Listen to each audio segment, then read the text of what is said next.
अस्सलाम वालेकुम नाज़रीन, एक महकती और चहकती सुबह के साथ मैं हूं आपका मेज़बान हन्नान बुखारी और मैं हूं फातिमा नासिर। सिटी एट 10 में आपको खुशामदीद कहते हैं। उम्मीद करती हूँ कि आप लोग सब खैरियत से हैं और अपना बहुत बहुत ख्याल रख रहे हैं। ऑफ कोर्स कोशिश कर रहे हैं कि जितना भी हो सके काइंडनेस के साथ पेश आए, क्योंकि हो सकता है आपकी कोई छोटी सी बात, कोई छोटा सा एक्शन किसी और का दिन जो कि शायद परेशानी में या मुश्किल में गुजर रहा हो उसको आसान कर दे।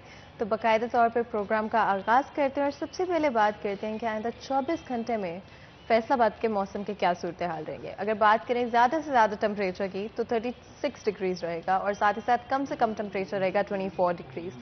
बारिश के अमकानात बहुत कम है। सैडली पिछले हफ्ते हम लोगों ने फैसलाबाद में बारिशें होती हुई देखी कई इलाकों में और कई जगहों पे, लेकिन अच्छी बात यह थी कि बहुत ज़्यादा बारिश नहीं हुई, जिसकी वजह से शहरियों को सिर्फ बारिश इंजॉय करने को मिली और उनको अजियत का सामना नहीं करना पड़ा, जो कि अच्छी बात है। और हवा की बात करें अगर आज के दिन में तो 8 किलोमीटर पर आवर की रफ्तार से हवा चलेगी। आप लोगों ने कोशिश करना है अपने आप को हाइड्रेटेड रखें, क्योंकि गर्मियाँ अभी कंप्लीटली ख़त्म नहीं हुई हैं, और साथ ही साथ सनस्क्रीन लाजमी तौर पर इस्तेमाल करें। बिल्कुल आप ठीक कह रही हैं, और इसके साथ साथ इस चीज़ का भी ख्याल रखें कि अपने आप को हाइड्रेटेड रखने के लिए साफ़ पानी का इस्तेमाल करें। बहुत सारे लोग ऐसे पानी का इस्तेमाल करते हैं जिसकी वजह से गैस्ट्रो या डायरिया की बीमारियां जो है वो फैलने लगती हैं। और इसके साथ साथ घर पे पका हुआ खाना इस्तेमाल करें ताकि आपकी सेहत पर मुस्बत असरात पड़ें। तो आगे बढ़ते हैं जनाब। जैसा कि हम आपको रोज़ाना की बुनियाद पे कहते हैं कि आपके अंदर कोई भी टैलेंट मौजूद है तो उस टैलेंट को ज़ाया मत होने दें, बल्कि उसकी 30 सेकंड की वीडियो बना के हमें व्हाट्सएप करें उस नंबर पे जो कि आपकी स्क्रीन के ऊपर दिया जाएगा। आपके अंदर एक्टिंग का, सिंगिंग का, स्केचिंग का या फिर इसके साथ साथ कोई भी टैलेंट मौजूद है तो उसकी वीडियो बना के हमें व्हाट्सएप कर दें। और इसके साथ साथ आपकी खुशियों में भी जनाब शामिल हुआ जाएगा। उसके लिए तरीकाकार क्या होगा कि आपकी बर्थडे सेलिब्रेशंस की जो भी वीडियो बनाएंगे, आपकी कटिंग सेरेमनी की, आप हमें व्हाट्सएप करेंगे उस नंबर पे जो कि आपकी स्क्रीन के ऊपर दिया जाएगा। हम अपने सिटी एट 10 मॉर्निंग शो के सेट से आपकी बर्थडे की वीडियो को दिखा के आपके साथ में एक तमन्नाओं का इजहार करेंगे। तो आगे बढ़ते हैं जनाब। जैसा कि आपको पता है कोई ना कोई हॉट टॉपिक हमने डिस्कस करना होता है और उससे रेलिवेंट गेस्ट भी हमने इन्वाइट करने होते हैं। आज खास तौर पर किसानों के हवाले से गुफ्तगू करेंगे। फैसलाबाद रीजन के, फैसलाबाद डिवीज़न के किसान हैं, उनको पानी के जो मसाइल हैं, इसके साथ साथ जो कहा जा रहा है कि आने वाले दिनों के अंदर कॉटन जो है उसकी शॉर्टेज दिन ब दिन बढ़ती चली जाएगी अगर इसकी पैदावार को ना बढ़ाया गया। क्या वजह है आखिरकार, किसान क्यों कॉटन की पैदावार जो है वो दिन ब दिन कम करके शुगर केन और इस समय दीगर जो फसलें हैं उनको उगा रहा है। हालांकि पाकिस्तान के अंदर कॉटन जो है उसकी ज़रूरत दिन ब दिन बढ़ती चली जा रही है। जैसे जैसे एक्सपोर्ट्स बढ़ती चली जा रही हैं उसी के साथ साथ कॉटन की ज़रूरत भी बढ़ती चली जा रही है। और यही वजह है कि महंगे दामों बाहर से कॉटन को इंपोर्ट करने की ज़रूरत पड़ रही है। हालांकि हमारा मुल्क जो है दुनिया भर के बेहतरीन ममालिक में शुमार उसका होता है जो कॉटन की प्रोडक्शन में और क्वालिटी में जो है वो समझे जाते हैं। तो इस मौजू पे आज ख़ास तौर पे गुफ्तगू करने के लिए हमने दावत दे रखी है। हमारे साथ मौजूद होंगे ज़फ़र अली गोरसी साहब, जो कि सूबाई चेयरमैन है पाकिस्तान किसान काउंसिल के, तो आपको वेलकम करते हैं शो के अंदर। और उनके साथ साथ अब्दुल रहमान हमारे साथ मौजूद होंगे जो कि हमारे सीनियर रिपोर्टर हैं, तो आपको भी जनाब वेलकम करते हैं शो के अंदर। गुर साहब क्या कहेंगे, पहले गुर साहब का रुख करते हैं और उनसे गुफ्तगू का आगाज़ करते हैं। हमारे किसान को आखिर क्या चीज़, ये कोई लालच दी गई है जो शुगर मिल मालकान हैं उनकी जानब से, या फिर उनको जो बचत हो रही है वो ज़्यादा शुगर केन लगाने से, गन्ना लगाने से हो रही है? हालांकि कॉटन की भी अब अच्छी डिमांड है, इसके बावजूद भी उसकी प्रोडक्शन उस तरह से नहीं हो पा रही हमारे मुल्क के अंदर जैसे होती थी। एक वक्त था कि चौथे नंबर पे समझा जाता था पाकिस्तान को कॉटन प्रोडक्शन में ऑल ओवर द वर्ल्ड, लेकिन अब वो नीचे आते हुए दिखाई दे रहे हैं। क्या कहेंगे? बिस्मिल्लाहिर्रहमानिर्रहीम, अस्सलाम वालेकुम जी। बिल्कुल आपने बोला, मैंने पहले भी शो किया था, मैंने आपको बताया था कि लोग इधर जो है ना ज़िम्मेदारों में, ये नहीं लालच ही नहीं, लालच तो शुगर मिल का मालकान बिल्कुल देते हैं, ठीक है ना। उनके जो नुमाइंदे हैं वो ज़िम्मेदारों को बताते हैं कि आप ऐसा करें ऐसा करें, ठीक है ना, ऐसे होगा। लेकिन असल में बात है कि ज़िम्मेदार में भी है कि ये जिस तरफ लग जाए ना, एक बंदा गन्ना लगा रहा है तो कहता है गन्ना हम भी गन्ना लगाते हैं, इस दफ़ा ये होगा, इस दफ़ा ये होगा। अगर वो कहते हैं कि नहीं इस दफ़ा लगा हुआ गन्ना है उसको अखाड़ दें, तो उसमें कहते हैं ट्रैक्टर लगा दें, भी इसको रहने देते हैं। इस दफ़ा वो कह रहे हैं क्रेड नहीं मिलना। ये आप सही कह रहे हैं, कॉटन का जो है वो बहुत अच्छा बिजनेस है। मैं आपको बताया पहले भी कि ये एक ज़राई जो है ना इंडस्ट्री है, असल मेन इंडस्ट्री ज़राअत है, ठीक है ना। उसके बाद सब इंडस्ट्री आती है, सब जितने भी बिजनेस हैं इसके बाद आते हैं। सबसे अहम बिजनेस ये है, अगर इसको किया जाए तो, ठीक है ना, इसमें मेहनत की जाए। डीएपी खाद जो है बहुत ज़रूरी है, ठीक है ना, वो कुछ लोग बेचारे डाल नहीं सकते, महंगी इतनी कर देते हैं, ठीक है ना। डीएपी खाद जो है ना वो मिलना हमारे ज़मीनों को, ख़ास करके फैसलाबाद के ज़िला के जो है उनको बहुत ज़रूरी है। कई ज़मीनें अच्छी नहीं हैं, कई ज़मीनें बहुत भारी हैं किसी जगह पे, लेकिन ये डालना बहुत ज़रूरी है। लेकिन कुछ ज़मींदार नहीं डालते, पैसे बचाने के लिए बेचारे सस्ती डालते हैं, वो उतनी आमदन नहीं देती, वो उतना बीज को फ़ायदा नहीं पहुँचाती कि जितना वो पहुँचा सके, ठीक है ना। डीएपी हो, कुछ और अद्वियात हैं, कुछ चीज़ें हैं कि जो अगर पूरी करे ज़मींदार, छोटा ज़मींदार भी, तो पैसे बचते हैं। अगर खाद के हवाले से आप बात कर रहे हैं, काफ़ी सारी खादें ऐसी होती हैं जो बाहर से इंपोर्ट की जाती हैं, इसी वजह से वो महंगी जो है वो होती हैं। तो इसके लिए क्या हुकूमत कर सकती है जिससे आपको सस्ती खादें मिलें? देखो जी, ये तो हुकूमत के हाथ में ना, रेट बढ़ाना, रेट कम करना, ठीक है ना, बीज का भी खाद का भी सारा उनके हाथ में है। क्या नहीं कर सकते, ना भी हो कुछ खादें अगर एक्सपोर्ट इंपोर्ट हो रही है तो वो महंगी है तो उस पर सब्सिडी दे दें, ठीक है ना, वो दे सकते हैं और हुकूमतें देती भी रही हैं, ठीक है ना, इनको भी देनी चाहिए। महंगाई हो रही है, महंगाई के अलावा जो काम हो रहे हैं उनसे ज़िम्मेदार को या गरीब तबके को कुछ नहीं है, ठीक है ना। जो काम हो रहे हैं, ये अच्छा हो रहा है, ये अच्छा हो रहा है जी, एक्सपोर्ट अच्छी हो रही है, उससे ज़िम्मेदार को या गरीब को क्या है? ज़िम्मेदार को जो फ़ायदा चाहिए अगर उसको मिलता है, जो फ़ायदे के इन्होंने नाले दिए हैं, हुकूमत ने दिए हैं, या कुछ और हैं, तो वो पहुँचे तो फिर तो है ना। बिल्कुल अब्दुल रहमान, पूरी दुनिया में अगर हम देखें तो स्पेशली फार्मिंग को लेके बड़ा काम किया जा रहा है, ऑर्गेनिक फूड्स की तरफ आया जा रहा है, और जिस तरह से हमारी पॉपुलेशन इंक्रीज हो रही है पूरी दुनिया की, वैसे ही फूड की रिक्वायरमेंट भी बढ़ती जा रही है। ये एक ऐसी चीज़ है स्पेशली कि जहाँ पे बहुत ध्यान देने की ज़रूरत है। पाकिस्तान की भी पॉपुलेशन ग्रोथ हमें देखने को मिली है, उसी तरह से पाकिस्तान में क्यों गवर्नमेंट की तरफ से ध्यान नहीं दिया जाता, किसान की मदद नहीं की जाती, उनके लिए डिफरेंट पॉलिसीज़ नहीं बनाई जाती ताकि चीज़ें बेहतरी की तरफ आए, ना कि बदतरी की तरफ जाएं? गवर्नमेंट क्यों इग्नोर कर रही है इस सेक्टर को? Thank you Fatima. देखिए, पाकिस्तान का शुमार उन ममालिक में होता है जहाँ पर सबसे ज़्यादा तेज़ी से आबादी बढ़ रही है, और अगले 10-12 साल में पाकिस्तान शायद 1 नंबर और नीचे आ जाए। अमेरिका से भी इसकी आबादी ज़्यादा हो सकती है जिस तेज़ी से इनकी बढ़ रही है, और उनकी उतनी ज़्यादा तेज़ी से नहीं बढ़ रही। तो ये एक बहुत बड़ा मसला है। पॉपुलेशन बॉम्ब है जो हर चीज़ को तहस नहस करी जा रहा है। जितनी भी हमारी प्लानिंग होती है वो सारी इसको मद्देनज़र रख के नहीं हो रही। ये ऐसा मसला है कि जिस पर बात करने के लिए हुक्मरान तबका तैयार नहीं है।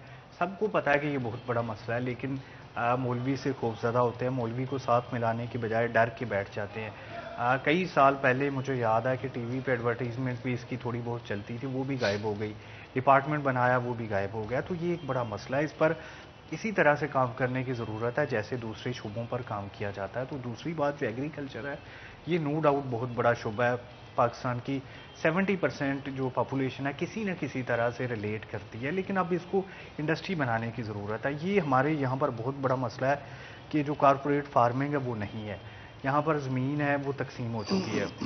अब हम जिन ममालिक की मिसालें देते हैं कि वहाँ बड़ी बड़ी ज़मीनें या बड़ी पैदावार होती है, तो उनके पास ज़मीनें बहुत ज़्यादा होती है। अगर वो 1 मुरब्बा या 2 मुरब्बा या कई सौ एकड़ तक एक ही फसल काश्त करते हैं तो वो ज़्यादा अच्छा रिजल्ट देती है।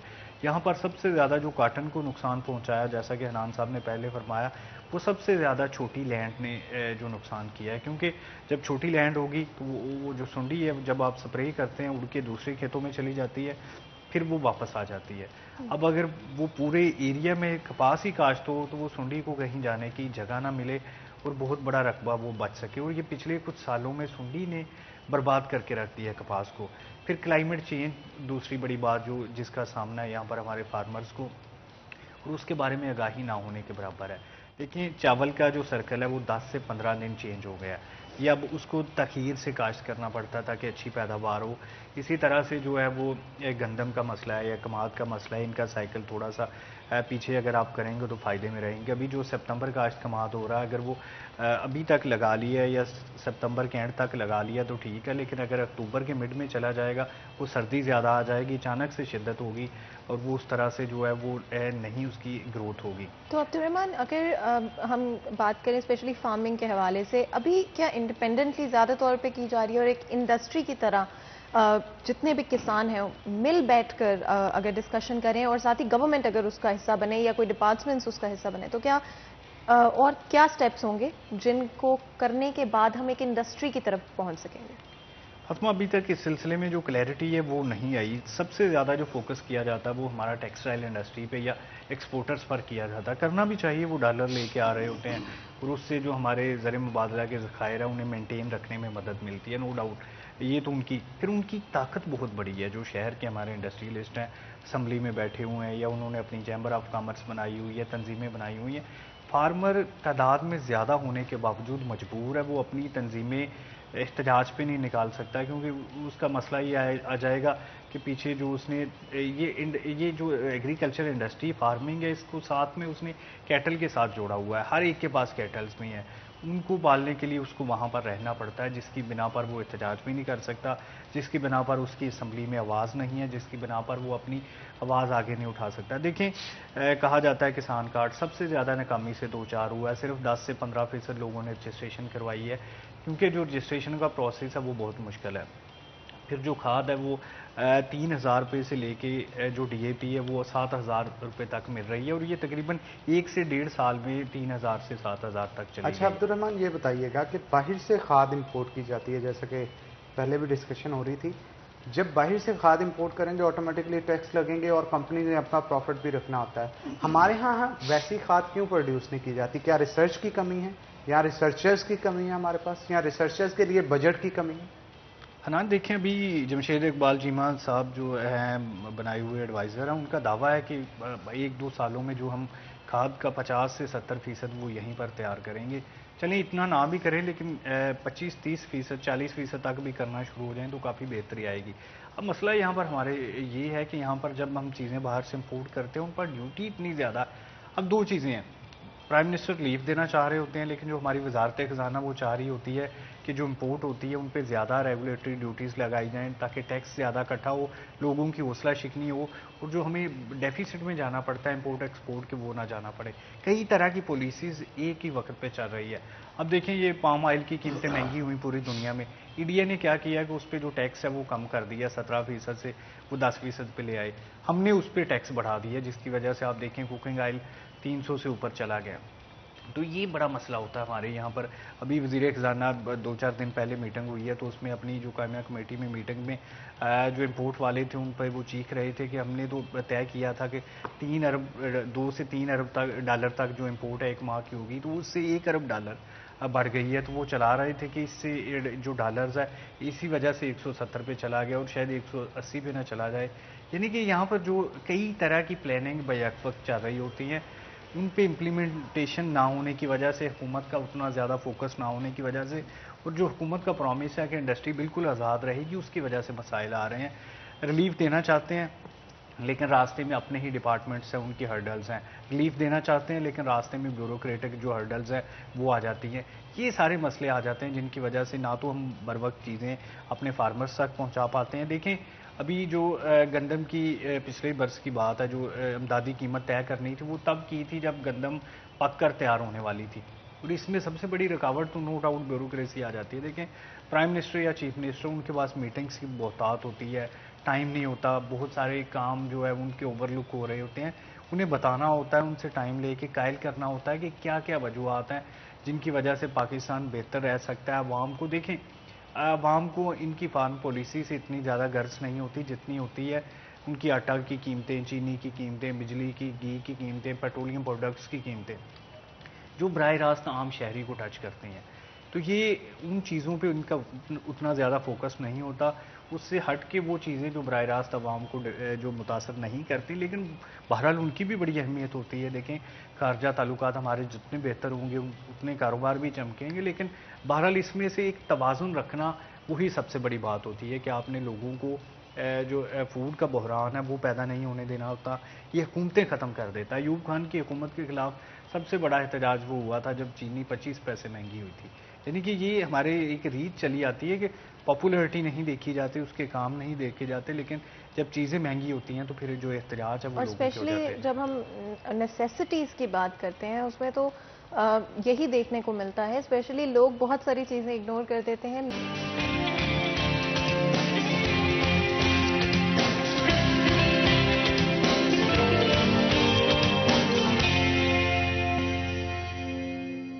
वेलकम बैक नाज़रीन, ब्रेक के बाद खुश आमदीद।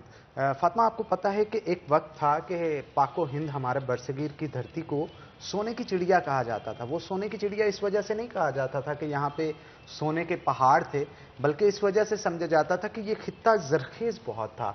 और आज भी इस खित्ते से चाहे वो आम हों, फल फ्रूट हों या फिर सब्जियां हों, दुनिया के किसी भी मुल्क में जाते हैं तो अपनी लज्जत, अपने जायका, अपना टेक्सचर और क्वालिटी की वजह से जो है वो पहचानी जाती है। ये कहा जाता है कि एक जादू है जो कि इस धरती के अंदर बसता है, वही जादू जो है वो तमाम सब्जियों के टेस्ट में और जितने भी फल फ्रूट हैं उनके टेस्ट में पाया जाता है। लेकिन इसके बावजूद भी हमारी पैदावार जो है वो दिन ब दिन बढ़ने की बजाय बढ़ तो रही है किसी हद तक, लेकिन उस तरह से इसे फ्लरिश नहीं किया गया जिस तरह से दूसरे मुल्कों ने अपने आप को किया। ऐसी कंट्रीज जहां पे पानी की कमी भी थी, इसके बावजूद भी उन्होंने रिसर्च एंड डेवलपमेंट के जरिए अपनी फसलों को बेहतरीन किया। तो आखिरकार हमारे यहाँ किसी चीज़ की कमी ना होने के बावजूद भी इन चीज़ों पे जो है वो काम नहीं किया जा रहा। तो ब्रेक के बाद हमें ज्वाइन किया है ताहिर रज़ाक साहब ने, जो कि मरकज़ी चेयरमैन है पाकिस्तान किसान कौंसिल के। वेलकम करते हैं आपको जनाब। क्या कहेंगे आप, रिसर्च एंड डेवलपमेंट की कितनी ज़रूरत है हमारे खित्ते को? बिस्मिल्लाहिर्रहमानिर्रहीम। ये आज आपने बहुत अच्छा मौजू चुना है जो हमारी 70% आबादी काश्तकारों के साथ और एग्रीकल्चर के साथ रिलेटेड है, उस पर मबनी है। तो रिसर्च एंड डेवलपमेंट फ़ंड जो बेसिक चीज़ है कि उसको बहाल होना चाहिए 5% या 4% के हिसाब से, वो हमारे यहाँ नहीं है। जब तक अच्छा सीड नहीं आएगा अच्छी फसल नहीं आएगी। अच्छी फसल होगी तो पैदावार अच्छी होगी, ज़मींदार को आसानी होगी, चीज़ ज़रिए जिनास की कीमतें कम होंगी, आम सारफ को सस्ती चीज़ मिलेगी। अब हो क्या रहा है कि हमारी दिन ब दिन पर एकड़ जो है वो आमदन कम हो रही है। उसकी वजूहात हैं कि जो हमारी ज़रूरी मुदाखल हैं, चीज़ें हैं, वो हमारी इनपुट्स महंगी हो रही हैं और उन पे कोई कंट्रोल नहीं है। हम चाहते हैं कि एक कोर कमेटी बनाई जाए। ब्यूरोक्रेसी है जो वो भी अच्छा काम कर रही है, लेकिन ब्यूरोक्रेसी को एग्रीकल्चर के जो ज़मीनी हक़ाइक़ है वह मालूम नहीं है। उसके लिए तमाम स्टेक होल्डर को बुलाया जाए, स्टेक होल्डर से मिल बैठ के एक किसान दोस्त पॉलिसी बनाई जाए और उसको पूरे पाकिस्तान में इम्प्लीमेंटेशन करवाया जाए। अब पिछले चंद माह पहले प्राइम मिनिस्टर साहब ने एक हमारे मामले खुसूसी हैं मोअज़्ज़ज़ पाकिस्तानी शहरी, उनको बनाया, लेकिन उनका एग्रीकल्चर के अलावा जो ज़रूरी अद्वियात का बिज़नेस है तो उन्होंने अपने बिज़नेस को तहफ़्फ़ुज़ देना है, उन्होंने काश्तकार का तहफ़्फ़ुज़ नहीं सोचना। अब देखें दिन ब दिन हमारा काश्तकार गरीब से गरीब होता जा रहा है, जो छोटा काश्तकार है, और जो उनको चीज़ें बेचने वाले हैं, चाहे खाद बेचने वाले हैं, बीज बेचने वाले हैं या ज़रूरी अद्वियात देने वाले हैं, वो अमीर हो रहे हैं, उनका लाइफ स्टाइल चेंज हो रहा है, ज़िम्मेदार का लाइफ स्टाइल दिन ब दिन बदतर हो रहा है।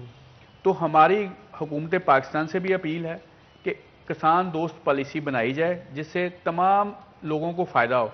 अब देखें, अब शुगर इंडस्ट्री के ऊपर बहरान की कफ़ियत है, अगर उसके ऊपर बहरान की कफ़ियत होगी तो हमारे मुल्क में तकरीबन 24 लाख एकड़ जो गन्ने की फसल लगी हुई है तो वो बहरानी की कफ़ियत होगी। अगर शुगर इंडस्ट्री बर वक्त नहीं चलेगी तो गन्ने के ज़मींदारों को पैसे नहीं मिलेंगे, काश्तकार जो है वो माशी बदहाली का शिकार होंगे।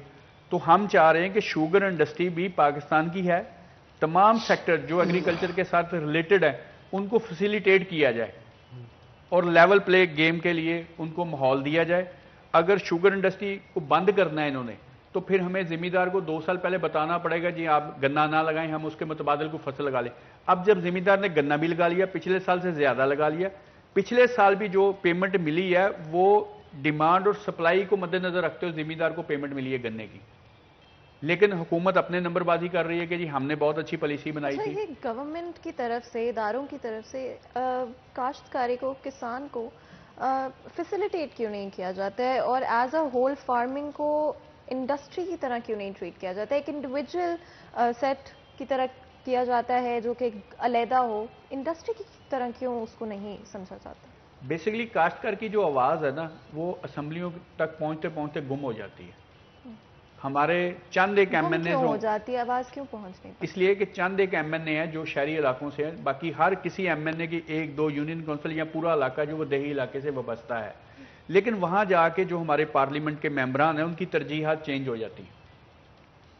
ये हमारे लिए प्रायोरिटी में भी चेंज होती है और हमारे लिए शर्मिंदगी भी है कि वो बेसिक उनका एग्रीकल्चर से तल्लक है, लेकिन वहां पे जाके वो एग्रीकल्चर को समझते नहीं है या उसकी अफादियत को उजागर नहीं करते हुकूमत के आगे।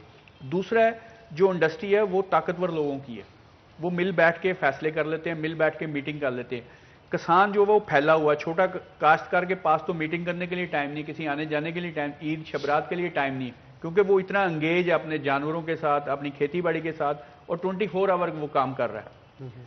छोटे काश्तकार से तो आम दुकानदार, आप रेडी वाला ज्यादा पैसे कमा रहा है और रात को वो सुकून से सो जाता है। काश्तकार ने जिस दिन रात को सुकून से सोना होता है, रात को उसकी पानी की बारी होती है। अब गवर्नमेंट ने ये किया है कि गवर्नमेंट ने किसान कार्ड दे दिए, किसान कार्ड की जितना अफादियत होनी थी उससे ज्यादा खाद महंगी कर दी, उसका फायदा तो नहीं मिला। अब काश्तकार के जो किसान कार्ड हैं वो टोटल 25 से 28% बने हैं और खाद 100% जिम्मेदार महंगी ले रहा है, और जो 70% या 74% लोगों का बेनिफिट है वो भी गवर्नमेंट खुद ले रही है। हम चाह रहे हैं कि डोर स्टेप पे अच्छा सीड मिले, ज़रूरी अद्वियात प्योर मिलनी चाहिए, और जब हमारी फसल पक जाए उसके लिए माहौल ऐसा बनाए इंडस्ट्री के साथ ताकि वो बर वक्त लोग ले सकें। दूसरा, प्रोसेस जो प्लांट है सब्जी को स्टोर करने के लिए, फलों को स्टोर करने के लिए, उसके लिए हमें आसान शराइत पे कर्जा नहीं दिया जा रहा। हमने बहुत सारे मीडिया के फॉर्म में, बहुत सारी मीटिंग्स में, बहुत सारे एमएनएस के मिनिस्टर्स के साथ बात की है कि एग्रीकल्चर को इंडस्ट्री का दर्जा दिया जाए। बिल्कुल, इसके साथ साथ अगर देखा जाए तो क्वालिटी प्रोडक्ट बनाने के लिए और बाई प्रोडक्ट्स बनाने के लिए भी एक इंडस्ट्री मुकम्मल चाहिए। जैसे आप सिट्रस फूड आपका बेहतरीन है, दुनिया भर में माना जाता है। इसके लिए जूसेस की कंपनीज जो हैं वो बाहर से यहाँ से एक्सपोर्ट करते हैं हम बाहर के मुल्कों के अंदर, जहाँ पे जाके वो कंपनियाँ बना के जूस को महंगे दामों हमारे ही मुल्कों के अंदर बेच रही होती हैं। अगर वही इंडस्ट्री यहाँ पे लग जाती है तो मेरा ख्याल है उससे बहुत ज़्यादा वैल्यू एडिशन करके हम महंगे दामों बाहर के मुल्कों चीज़ें एक्सपोर्ट कर सकते हैं। हमारी एक्सपोर्ट इंडस्ट्री में अगर देखा जाए, कपड़े की एक्सपोर्ट इंडस्ट्री में तो काफ़ी काम हो रहा है, लेकिन ग़िज़ाई अजनास के हवाले से देखा जाए, फलों और फ्रूटों के हवाले से देखा जाए, ये मामले में काफ़ी पीछे नज़र आते हैं। गुरशी साहब, आप क्या कहेंगे, इस मामले पे फोकस करना चाहिए गवर्नमेंट को? तो साहब ही बताएंगे इसमें बेहतर। जी, ये ज़रूर होना चाहिए, क्योंकि हमारा ज़्यादा फोकस, जिस तरह आपने बात की कि टेक्सटाइल सेक्टर पे है, हमें इंडस्ट्री की जो बात है उसको भी अहमियत देनी चाहिए, लेकिन सबसे ज़्यादा एग्रीकल्चर सेक्टर को अहमियत देनी चाहिए ताकि हमारी ज़रूरी अजनास एक्सपोर्ट हो सकें। ठीक है, उसमें हमारे जो फल हैं, ठीक है जी, उनको महफूज करना चाहिए। ठीक है, उनका पल्प बनाने के लिए प्लांट में लगने चाहिए ताकि हम जो मौसमी फल आ रहा है उसको हम महफूज कर लें और एक्सपोर्ट कर लें और अपने मुल्क के अंदर भी इस्तेमाल कर सकें। उसके साथ हमारा जो टैक्स की रेशो है, हमारा आबियाना इस गवर्नमेंट ने 500 रुपया फी एकड़ कर दिया, जो पहले 70 रुपये से लेकर 75 रुपये पर एकड़ हुआ करता था। एक तो वो ज्यादती की हमारे साथ। दूसरा, हम चाहते हैं जो 12 एकड़ से छोटा काश्तकार है उनके बच्चों की जो तलीमी अखराजात है उसके लिए गवर्नमेंट को रिलीफ देना चाहिए। बड़ी यूनिवर्सिटी में उनके अंदर उस काश्तकार के बच्चों का आपस में मेरिट बनना चाहिए, ताकि काश्तकार की इनकम बहुत कम है, जिस तरह तलीमी इदारों की फीसें बहुत ज़्यादा हैं, आम काश्तकार वो बर्दाश्त नहीं कर सकता। तो या फिर इंडस्ट्री जो है, शुगर इंडस्ट्री होगी, टेक्सटाइल इंडस्ट्री होगी, उनके ज़िम्मे लगाया जाए कि जो छोटे काश्तकारों के बच्चे हैं जो आला तलीम हासिल करना चाहते हैं, नंबर भी उनके अच्छे हैं लेकिन वो फीस नहीं दे पा रहे, तो इनको वो जिम्मेदारी सौंपी जाए। अब जो हमारे इल्म में बात आई है कि गवर्नमेंट ने इस वक्त शुगर इंडस्ट्री को के लिए बहुत सख्त पॉलिसियाँ अडॉप्ट की हैं, उसका जो असरात हैं वो आम काश्तकारों पे भी पड़ेंगे। अब उनको रिलीफ दिया जाए, उनको बैंकों से कर्जा दिया जाए ताकि वो काश्तकार को बर वक्त गन्ने की पेमेंट कर सकें। अगर वो नहीं करेंगे तो फिर ट्रालियाँ आएंगी, सड़कों पे गन्ना आएगा, माशी बदहाली आएगी, चीनी मजीद महंगी होगी। इसके लिए हमें तमाम सेक्टर को बैठा के। बिल्कुल। अब्दुर्रहमान, आप कुछ कहना चाह रहे थे, मैं चाहूंगी अगर आप ये हनान का सवाल बड़ा अच्छा था। रशिया की डिमांड पे हम ये कर रहे हैं यूब रिसर्च में कि जो सिट्रस है वो उसमें जो बीज है वो निकाल रहे हैं, बिल्कुल 1 या 2 बीज होगा। इसी तरह से अमरूद है या खजूर है वो बगैर बीज के पैदा कर रहे हैं ताकि जो जूसेस बनाने वाली कंपनीज हैं उनको फ़ायदा हो सके। तो क्यों ना हम यहाँ पर अपने प्लांट लगा लें, अपनी जो बाई प्रोडक्ट्स बनाने के लिए इंडस्ट्री लगा लें, तो हमें ज़्यादा फ़ायदा होगा। देखिए बड़ी बड़ी कंपनीज यहाँ से अशिया लेंगी, जाके वो यूरोप को टारगेट करेंगे और महंगे दामों वहाँ पर बेचेंगे। और हम इतनी मेहनत कर रहे हैं कि ये बड़ा मुश्किल काम होता है कि बगैर बीज के आप उसको तैयार करना, और मुसलसल फिर वो तैयार होता जाता है। और एक टाइम आता है कि अभी जो मैंने वहाँ पर सिट्रस देखी है 1 या 2 बीज होता है, और वो कह रहे हैं कि वो ये भी 1-2 साल में ख़त्म कर देंगे। बिल्कुल। और अब्दुर्रहमान, क्योंकि स्पेशली अगर पाकिस्तान के फ्रूट्स के हवाले से बात करें तो बहुत सारे यहाँ के फ्रूट्स हैं जो कि बाहर के ममालिक में बहुत पसंद किए जाते हैं और एक्सपोर्ट भी किए जाते हैं। हाँ, कुछ क्वालिटी इश्यूज़ की वजह से और कुछ डिफरेंट इश्यूज़ की वजह से, रिसोर्सेज की कमी की वजह से हम लोग शायद पीछे रह जाते हैं। तो उसको बेहतर करने के लिए किस तरह से रिसोर्सेज एक्सेस की जा सकती हैं? फातिमा, देखें ये जो आम है ये 50 रुपए किलो बिक रहा है, या अंगूर है, मतलब इतना सस्ता मैंने कभी नहीं देखा जितना अभी बिक रहा है। ये सारी चीज़ें, सिट्रस बहुत सस्ता बिका है, अभी भी आ गया मार्केट में, और वो चकोतरा 10 रुपए का पाकिस्तानी बिक रहा है। तो आम डबल प्राइस पर बाहर के ममालिक में बेचा जाता है और बड़ा लग्जरी किस्म का वो समझा जाता है। और ये जापान में और दूसरे ममालिक में जब देखते हैं वहाँ पर तरबूज जो है वो मेरा ख्याल है $200-300 का एक मिलता है। तो ये चीज़ें हैं कि यहाँ पर उनको किसी तरह से प्रिजर्व करके उधर पहुँचाना या उनकी बाई प्रोडक्ट्स बनाकर प्योर पहुँचाना, ये बड़ा मसला है। यहाँ पर जो हमारे जितनी भी ये टमाटो केचप मिलती है, किसी में टमाटो नहीं होता, ये वो सारा फ्लेवर पे बना रहे होते हैं। तो ये प्योर क्यों नहीं बन सकता? नहीं, ये एक बड़ा मसला, सोचने की बातें हैं। कंपनीज़ को हुकूमत टारगेट भी कर सकती है, लोगों को इस जानब जो लाना होगा प्रॉफिट के लिए, क्योंकि देखें ये बहुत बड़ी इंडस्ट्री है, बहुत बड़ा फ्रूट हम ज़ाया कर रहे हैं, अंजीर ज़ाया कर रहे हैं। जितनी भी टॉफ़ियाँ बन रही हैं उसमें अगर अंजीर डाली जाती है तो ये बहुत बड़ा फ़ायदा देगी। लेकिन हमारे यहाँ पर वो ऐसे ही खा जाते हैं या कुछ करके जो ड्राई फ्रूट्स वाले वो बेच देते हैं इतना महंगा। और ये ऐसा फ्रूट है जो कि बहुत ज़्यादा ये खुद रो पौधों की तरह हो जाता है, जंगली पौधों की तरह, इतनी ज़्यादा इसकी केयर भी नहीं करना पड़ती। तो ये ऐसी चीज़ें हैं। फिर जो हमारे बड़े बड़े इंडस्ट्रियलिस्ट है वो यहाँ पर इसमें इंडस्ट्री लगा सकते हैं ताकि जो बाई प्रोडक्ट्स तैयार होती हैं उनको आगे बेचा जा सके। यहाँ पर देखें इतनी ज़्यादा दूध के बावजूद जो यहाँ पर पिज़्ज़े में डलने वाली चीज़ें वो हम बाहर से मंगवाते हैं। ये बड़ा मसला है कि हम अब्दुर्रहमान, आज के मतलब मुझे लगता है डिस्कशन से हनान और कुछ होना हो, आम का सीजन ऑलमोस्ट खत्म हो रहा है और आम का लेकिन आम जो है वो हमारा खसूसियत है हमारे खित्ते की और ख़ासतौर पे पाकिस्तान की, और दुनिया भर के अंदर अपने जायके और टेस्ट की वजह से जो है पहचाना जाता है। तो इस मौजू पे मज़ीद भी गुफ्तगू करेंगे, लेकिन एक छोटी सी ब्रेक के बाद। सो नाज़रीन, कहीं मत जाइएगा, हमारे साथ रहिएगा।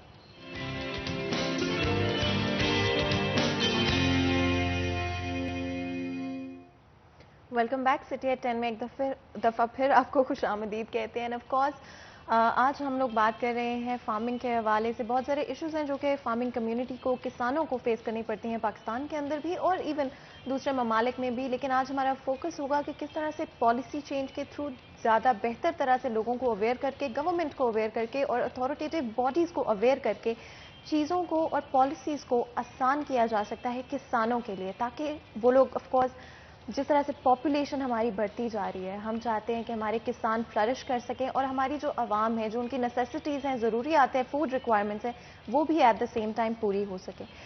जहाँ पे आपने मेंशन किया लोन्स के हवाले से, किसानों को लोन्स लेने में बहुत प्रॉब्लम होता है। किसान कार्ड भी इंट्रोड्यूस करवाया गया, लेकिन जिस तरह से आप बात कर रहे थे कि इतना उम्मीदों पे वो नहीं उतर पाया जितना कि उम्मीद की जा रही थी, या एक्सपेक्टेशंस पे वो नहीं उतर पाया। किस तरह से लोन्स को एक्सेसिबल बनाया जा सकता है किसानों के लिए, और किसान कार्ड को इम्प्रूव करने के लिए, किसानों के लिए चीज़ों को बेहतर करने के लिए क्या पॉलिसीज़ की ज़रूरत है? देखिए जी, हमारे लिए स्पेशली तौर पे ना 60 की दहाई में ना एग्रीकल्चर बैंक बनाया गया था, जो सिर्फ किसानों को फैसिलिटेट करता था, उनकी ज़रूरियात को मद्देनजर, वो कमर्शियल बैंकिंग नहीं करता था। अब इस गवर्नमेंट ने उसको टोटल चेंज कर दिए, वो कमर्शियल बैंकों की तरह काम कर रहा है और उसकी शरह सूद भी कमर्शियल बैंक से 1-2% अबव चलेगी। हालांकि वो उसकी जो थीम थी कि वो उसने प्रॉफिट नहीं कमाना, उसने हमारे एग्रीकल्चर सेक्टर को सपोर्ट करना है, फार्मर्स को लोन देना, आसान शराइत पे देना। और हो क्या रहा है कि जो शहरी इलाकों में लोन लेने जाता है, अपना प्लाट प्लाज कराता है, तो उसकी फर्ज करे 1 लाख कीमत है तो उसको 90,000 लोन मिल जाएगा। हमारा जो एकड़ है गांव में वो 20 से लेकर 30 लाख रुपए का नॉर्मल रेट चल रहा है, डीसी रेट। तो हमने ट्रैक्टर लेना होता है 8-10 लाख रुपए का, तो हमारे वो 5 एकड़ प्लज कर लेते हैं, यानी कि 1.25 करोड़ रुपए हमने प्लज कर दिए ज़रूरी ज़मीन की वैल्यू का, और हमें ट्रैक्टर कितना मिला 8-10 लाख का। तो हमारी एक तो ज़मीन की जो वैल्यू है वो बैंक कंसिडर नहीं करते, ना कमर्शियल बैंक कर रहा है, ना वो जब हमारी ज़रूरी पासबुक है, ना हम उस पर ज़रूरी बैंक कर रहा है। हम चाह रहे हैं कि हमें इंडस्ट्री का जब दर्जा दिया जाएगा तो हमें भी 3% के हिसाब से लोन मिलेगा, आसान कर्जा मिलेगा, जिससे छोटा ज़मींदार है वो ज़रूरी मशीनरी लेगा, रिसर्च पे पैसे खर्च करेगा और अपने स्टोर के लिए कुछ चीज़ें बनाएगा। देखें सबसे ज़्यादा जो फुकदान है गवर्नमेंट के सेक्टर पे भी और प्राइवेट सेक्टर में, हमारे पास ज़रूरी अजनास को स्टोर करने के लिए प्रॉपर चीज़ें नहीं है, अवेलेबिलिटी नहीं है। हम गंदम अभी भी ओपन एरिया में कर रहे हैं, वहाँ से गंदम तरपालों के नीचे बोरियों के हैं, वहाँ पे खपरा लग जाता है, सुंडी पड़ जाती है। और यकीन करें 8 से 12% का डाटा है हमारे पास कि जो गंदम सालाना हमारी ज़ाया हो रही है। सिर्फ ये है कि हमारे पास स्टील के साइलोन्स नहीं है, हमारे पास सीमेंटेड कंक्रीट के गोदाम नहीं है जहाँ पे हम गंदम महफूज कर सकें। इसी तरह जो फल हैं, जो सब्जी हैं, उनके लिए कोल्ड चेन होती है कि ताकि टेम्परेचर को नॉर्मल रख के हम उनकी लाइफ बढ़ा सकें, हमारे पास उसकी फैसिलिटी नहीं है। तो इसके लिए एक मेजर स्टेप लेना पड़ेगा हमारी गवर्नमेंट को। गवर्नमेंट काम कर रही है लेकिन काम को उस रफ्तार से नहीं कर रहे जितनी जदीद दुनिया में लोग काम कर रहे हैं। हमारी तो देखें ना, पर एकड़ पैदावार नहीं बढ़ रही। क्यों नहीं बढ़ रही? एक हमारे जिम्मेदार के पास अवेयरनेस नहीं है, दूसरा उसके पास टेक्निकल चीज़ें जो बताना चाह रहा है महकमा वो ज़हनी तौर पे अडॉप्ट नहीं कर रहा, वो अपनी रवायती काश्तकारी से बाहर नहीं निकल रहा। हम देखें ना 4 मेजर क्रॉप हैं, हम उनसे ही नहीं बाहर निकल रहे। हमें छोटी छोटी क्रॉप लगानी चाहिए, छोटी छोटी सब्जी लगानी है, उसमें बहुत ज़्यादा पैसा है, जिम्मेदार को भी कन्वर्ट होना पड़ेगा और एग्रीकल्चर डिपार्टमेंट को उनको ट्रेनिंग देनी पड़ेगी। सब्जियों के हवाले से बात कर लेते हैं। बहुत सारी सब्जियां ऐसी जो इम्पोर्ट की जाती हैं, अदरक हो या फिर इस समय दीगर सब्जियां हो, उन पर काम ही नहीं किया जा रहा, काश्तकार लगाने को राजी नहीं है। इसके पीछे क्या वजह है? अदरक के लिए तो हमारे यहाँ मौसम नहीं है। अदरक के लिए 15 से 25 सेंटीग्रेड मौसम चाहिए लगातार, वो कहीं जगह पे हमारे पास मौसम नहीं है, वो तो मौसम की वजह है। उसके लिए तो वो रिसर्च जारी है लेकिन इतना वो प्रोजेक्ट कामयाब नहीं होना अदरक का। अदरक के अलावा हमारे पास बहुत सारी सब्जी हैं जो हम इंपोर्ट कर सकते हैं, एक्सपोर्ट कर सकते हैं। जो बाहर से सस्ती मिलती हैं वो हमारे मुल्क में आनी चाहिए, जो बाहर महंगी है वो हमारे मुल्क से एक्सपोर्ट होनी चाहिए। एक्सपोर्ट करने के लिए हमारे पास वो फैसिलिटी नहीं है। अगर मैं चाहूँ कि मैंने सब्जी लगा ली है, मैंने डायरेक्ट एक्सपोर्ट करनी है, तो मुझे वो ड्राई पोर्ट पे वो फैसिलिटी अवेलेबल ही नहीं है। अगर मैं एयर शिपमेंट करूंगा तो एयर शिपमेंट में किराया बहुत ज़्यादा लगेगा, तो मेरा तो प्रॉफिट उसी में चला जाएगा। गवर्नमेंट को यूनियन काउंसिल लेवल पे और तहसील काउंसिल लेवल पे ये सारी फैसिलिटी देनी पड़ेगी। और जो मौसमियाती तब्दीली आ रही है उसके लिए क्रॉप जोनिंग जो बहुत ज़रूरी है कि चावल है वो चावल के एरिए में चावल लगना चाहिए, शुगर केन एरिए में लगनी चाहिए, कॉटन के एरिए में लगनी चाहिए। हमने सारा वो खिचड़ी बना दी है, जिसका जो दिल चाहता है वो लगा रहा है, चाहे वो ज़मींदार है। उसके लिए हमारे पास जो एग्रीकल्चर एक्सटेंशन डिपार्टमेंट का जो अमला है उसकी तरजीहात में भी शामिल नहीं है कि हमने क्रॉप जोनिंग करनी है और मौसमियाती तब्दीली को मद्देनज़र रख के अपनी फसलें लगानी है और उसके मुताबिक हमें अपना सीड तैयार करना है। इसके लिए तमाम लोग हैं, ज़मींदार को मैं इसके लिए मतलब फ्री नहीं करूंगा कि ज़मींदार का कसूर, ज़मींदार का भी कसूर है इसके अंदर, गवर्नमेंट का भी कसूर है, पॉलिसी बनाने वालों का भी कसूर है, लेकिन इसको हल करना है हमने सब ने बैठ के। गुर साहब, आप क्या एडवाइस देंगे लास्ट पे कि क्या करना चाहिए गवर्नमेंट को, क्या इनिशिएटिव्स लेने चाहिए, किसानों को क्या इनिशिएटिव्स लेने चाहिए? मैं पहले जो तार भाई की बात को बढ़ाऊंगा, तो एक्सपोर्ट में जो फैसलाबाद में ना टमाटर, आलू, ठीक है ना, ये चीज़ें इतनी होती हैं इस एरिए में, ये जितनी बाहर वाले साइड है फैसलाबाद की, जितनी टमाटो तो बड़ा क्वालिटी के बहुत ज़्यादा, हाँ, और इसको लहसन, ठीक है ना, ये भी बहुत ज़्यादा इधर होता है। और ये चीज़ें हम अभी चाइना से इंपोर्ट कर रहे हैं, ठीक है ना, स्टिल।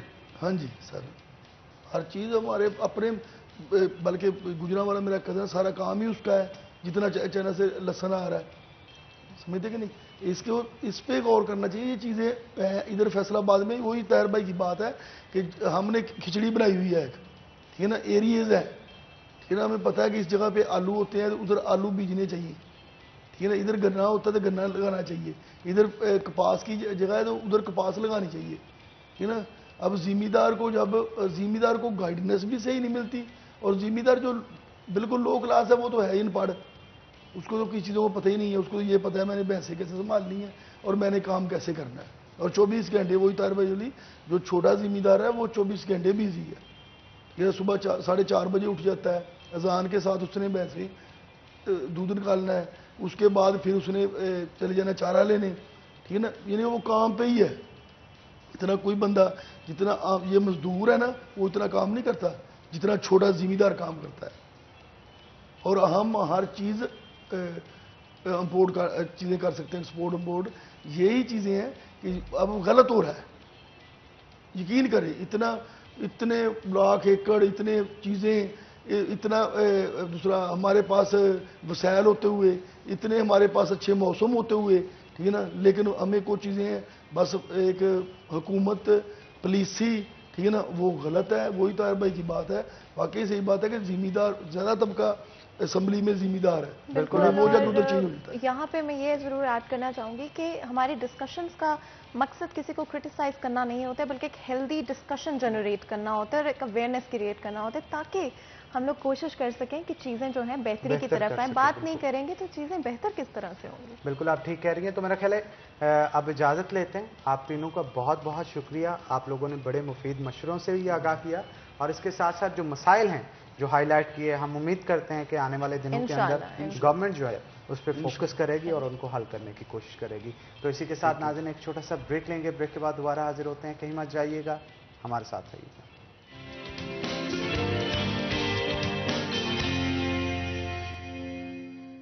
वेलकम बैक नाज़रीन, ब्रेक के बाद खुश आमदीद।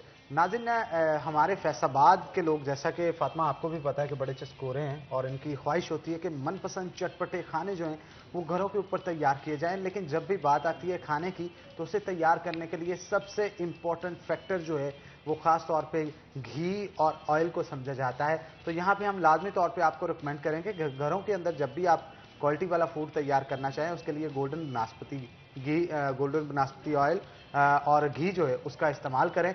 तो गोल्डन घी बनाने वालों का ये कहना है कि इसे अफजान सेहत के असूलों के अन मुताबिक कुदरती अज्जा के साथ डबल ऑटोमेटिक प्लांट के ऊपर तैयार किया जाता है, जिसका मकसद ये होता है कि आपके खानों की लज्जत को 4 चांद लगाए जाए। यही नहीं बल्कि इसके साथ साथ इसके अंदर विटामिन का ब्लेंड भी मौजूद है, जिसमें विटामिन ए, विटामिन डी और विटामिन ई भी मौजूद है। अगर आप चाहते हैं कि आपके खानों की लज्जत को 4 चांद लगे लेकिन इसके साथ साथ आपकी सेहत पे भी मुस्बत असरात पड़े, तो उसके लिए बाजार में जाते सबसे पहले आपका इंतखाब होना चाहिए गोल्डन घी और गोल्डन कुकिंग ऑयल।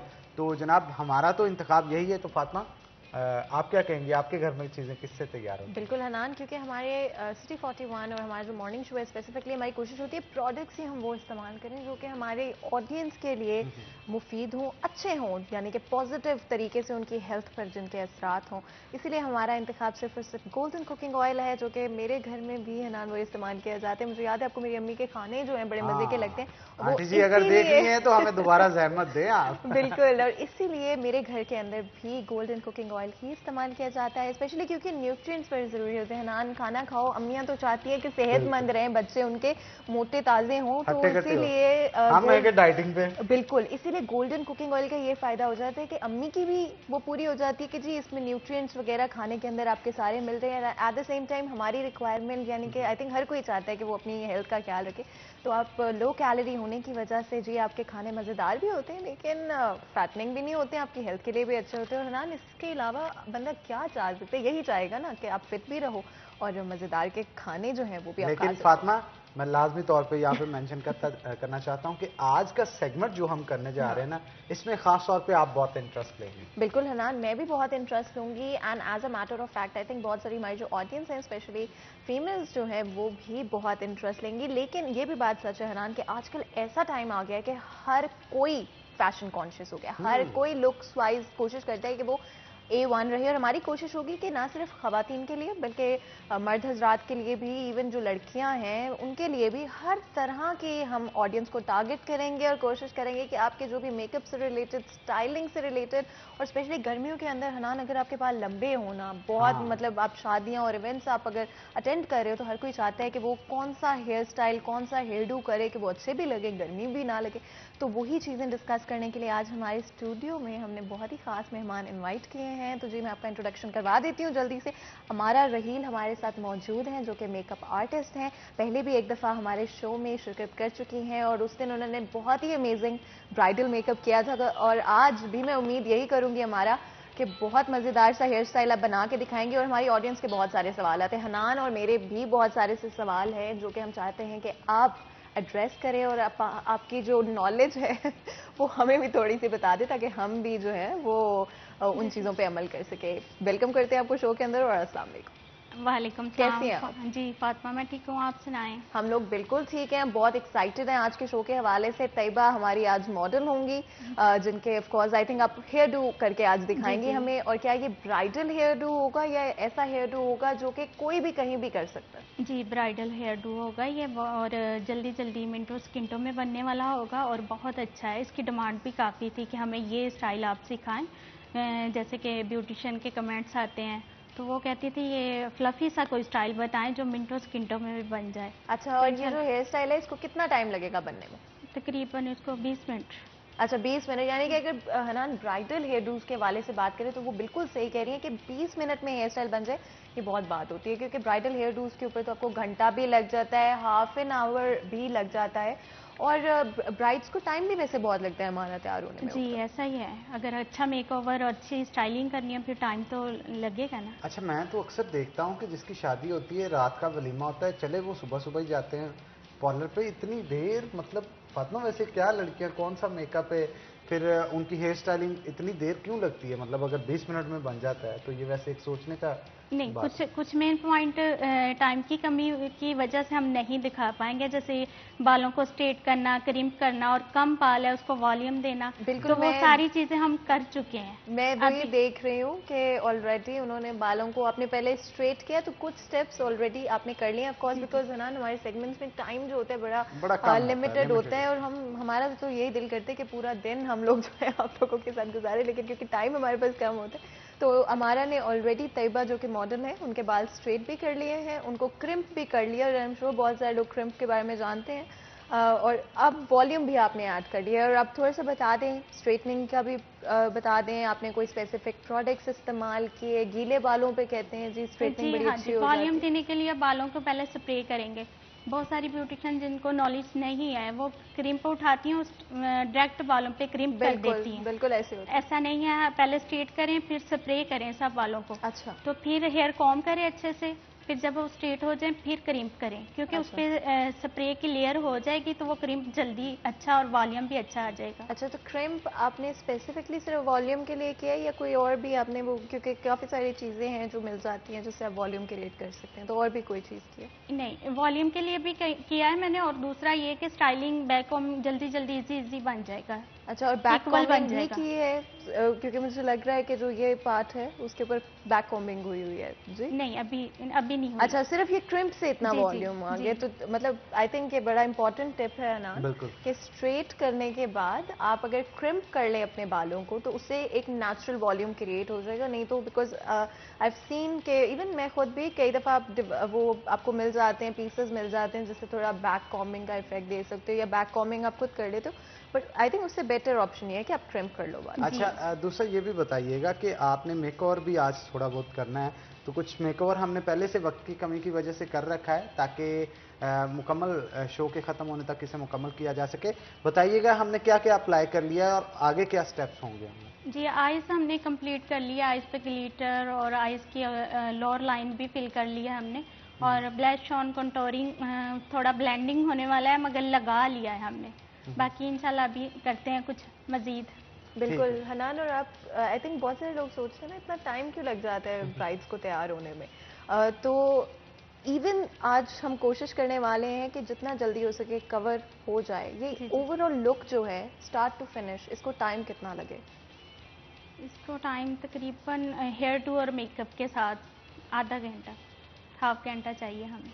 अच्छा, वैसे जब भी बात की जाती है हमारे कल्चरल ड्रेसेस की, और वलीमा हो या बारात हो, स्पेसिफिक कुछ स्टाइल्स हैं जो कि दुल्हन फॉलो करती है और हमारे यहाँ लहंगे को बड़ी तरजीह दी जाती है। जैसा कि आप देख भी सकते हैं, ऑडियंस को मैं दिखाता चलूँ, इन्होंने लहंगा भी रेड कलर का पहना है, लेकिन हम कंप्लीट अपनी दुल्हन को तैयार करने के बाद हम खास तौर पर दिखाएंगे वॉक करवा के इनको। तो क्या बात है फातिमा कि आखिर कल्चरल ड्रेसेस ही ज़्यादा क्यों पसंद करती है? इवन अब ये भी देखा जा रहा है कि बाहर की कंट्रीज के अंदर भी, यूके के अंदर भी ये ट्रेंड सेट होता चला जा रहा है। जो पाकिस्तानी ड्रेसेस हैं, लहंगे हैं, उनको फॉलो किया जाता है। एक फैशन सेटर जो है वो हमारी कंट्री बनती चली बिल्कुल जा रही हनान, पाकिस्तान की स्पेशली जो फैशन इंडस्ट्री है पूरी दुनिया में बहुत मशहूर है।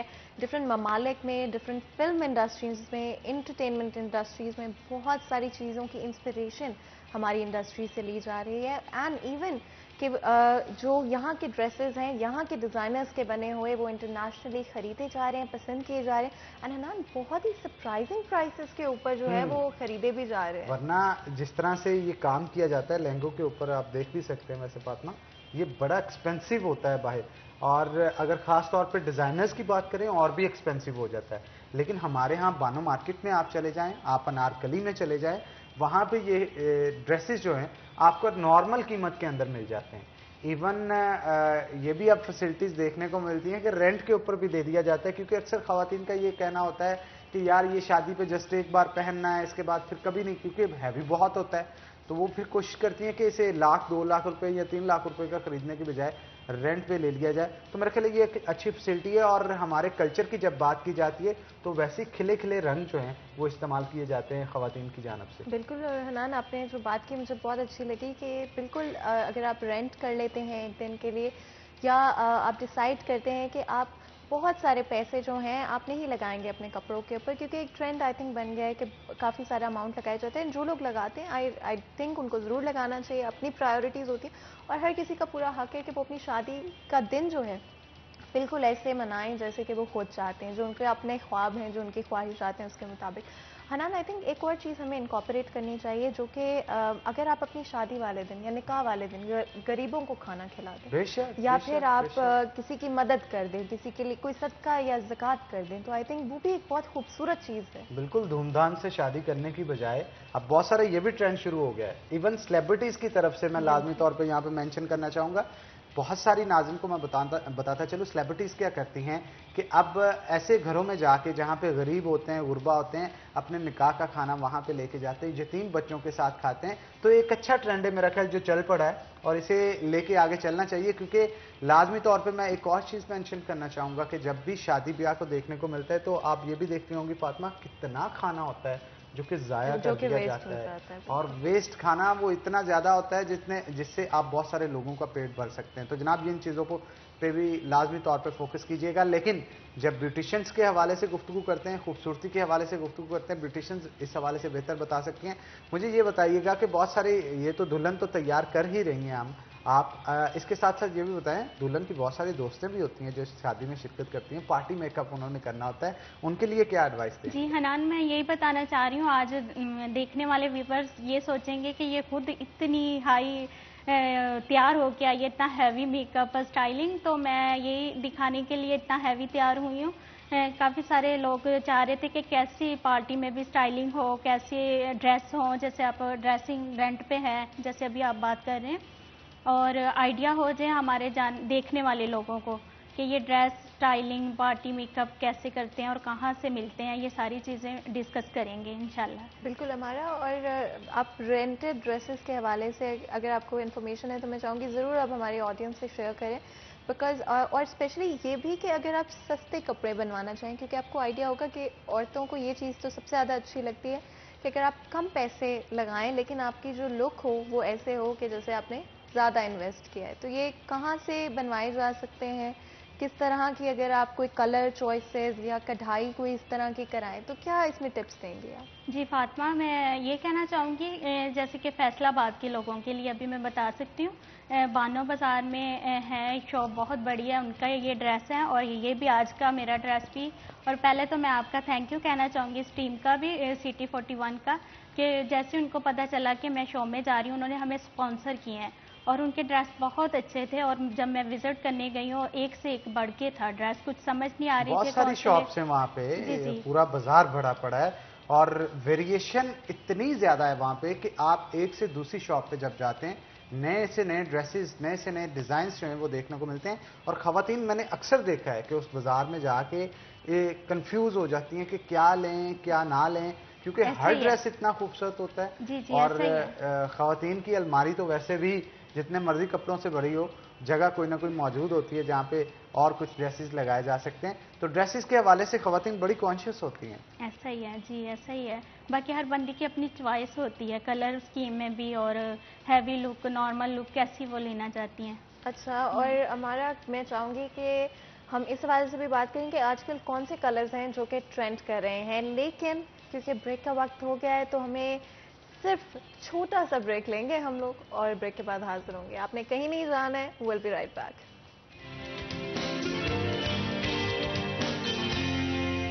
हमारा ऑलरेडी स्टार्ट कर चुकी हैं तैयबा का मेकअप करना, and of course I am very very excited to see कि जो कंप्लीत लुक है ये किस तरह की आती है। स्पेसिफिकली बहुत सारी चीज़ें जो है हमारा ने ऑलरेडी कर ली थी, ताकि टाइम क्योंकि हमारे पास लिमिटेड होता है तो सारी चीज़ें की जा सकें कवर, और आप लोगों के लिए आसानी जो है वो आसानी से आप लोग ये लुक घर पर कर सकते हैं। क्योंकि बहुत सारे लोग अनान होते हैं जो कि चाहते हैं कि वो घर पर रहते हुए अपना मेकअप कर सकें। हर कोई नहीं इन्वेस्ट करना चाहता इतने पैसे, और जाकर पार्लर से आप जाकर करवाओ और सारा कुछ, तो ये लुक जो है घर पर भी की जा सकती है। ऑडियंस मेरा ख्याल फातिमा देखिए लिपस्टिक लगाई जा रही है, और मेरा ख्याल लिपस्टिक और मेकओवर को ड्रेस के साथ मैच करना बहुत इंपॉर्टेंट बिल्कुल हनान, और जिस तरह से अमारा ने इतनी खूबसूरती से ये मेकअप किया हुआ है, आई थिंक आई मेकअप बहुत कॉम्प्लिकेटेड होता है, and to get it right is very very difficult.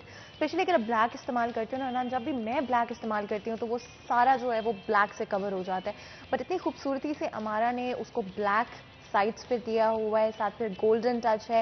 And I love the under eyes जहाँ पे ग्रीन का इस्तेमाल किया हुआ है, क्योंकि हनान आई एम श्योर आपको पता होगा कि इंस्टाग्राम वगैरह हो तो वहाँ पर ये बहुत ट्रेंड चल रहा है कि लाइनर्स आप डिफरेंट कलर्स के जो हैं वो इस्तेमाल करें। और लिपस्टिक हमारा भी अप्लाई कर रही हैं जो कि पिंक शेड में है, and of course I think क्योंकि जब मेहरून कलर का ड्रेस हो तो साथ पिंक कलर की लिपस्टिक का इस्तेमाल आई थिंक इज़ वेरी एक अपनी तरह का फ़न है। आपने कलर्स को किस तरह से इस्तेमाल करना है, which is the right concentration, और कितना जो है, बिकॉज अगर आप मेहरून के साथ मेहरून करेंगे तो आई थिंक वो बहुत ज़्यादा हो जाएगा। अच्छा, एक चीज़ और भी मैं देखता हूँ ना फातिमा कि लिपस्टिक लगाना भी आजकल एक फ़न है। समटाइम होता है कि शॉर्ट लिप्स जो होते हैं उनको बड़ा कर दिया जाता है और बड़े लिप्स को नॉर्मल करके दिखाया जाता है। ये बड़ा एक फन है। बिल्कुल हैरान हूँ मैं, एक बड़े मतलब आपकी बात से मेरे माइंड में एक बात आ गई कि there was a point in time a couple of years ago जब अगर मैं लिपस्टिक लगाती थी तो मेरे से लिपस्टिक नहीं लगाई जाती थी, क्योंकि वो आजकल खवातीन की ख्वाहिश होती है ना जरा फिशी लिप्स जो हैं उनका ट्रेंड बहुत चल रहा है, और बहुत सारी खवातीन इवन